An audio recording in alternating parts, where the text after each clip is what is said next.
Tomorrow will mark 8 years since remains found in a submerged washing machine in Grafton were tied to a 26-year-old woman who was reported missing a year prior. News 9 Investigates spoke to this woman's family, who are still looking for answers in the years after her murder. Alana Flood explains their demands and what investigators say they need to move the case forward.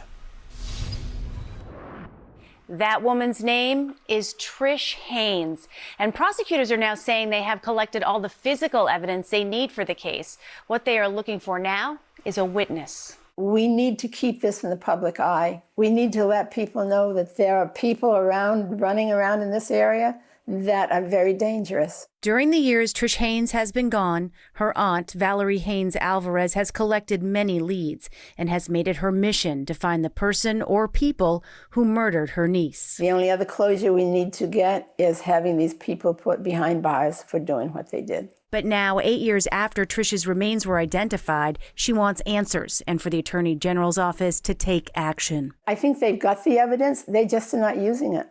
They need to move on this case. Trish was 26 years old when she was reported missing in the summer of 2018, and police searched a home in Grafton where Trish was staying with people she knew since childhood.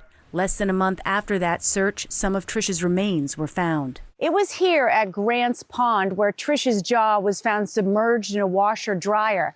However, it took months for the Attorney General's office to say that her death was ruled a homicide. Valerie says this lost them precious time in the investigation. 10 months later, at the urging of News 9 Investigates, officials publicly identified the remains as belonging to Trish and rule her death a homicide. This was taken just before she died. Haynes Alvarez remembers her niece as someone who was happy, trusting, and quick to smile. This is when we told her, we're on our way to SeaWorld. What would you like the Attorney General's office to know?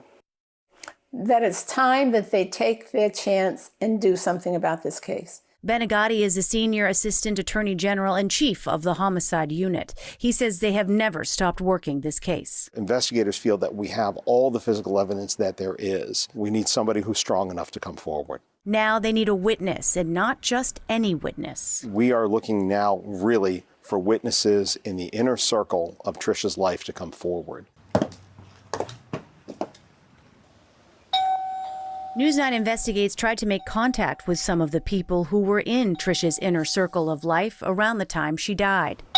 They either didn't answer us or expressed hesitation over the idea of coming forward. Susan Morrill is the former head of the New Hampshire Cold Case Unit.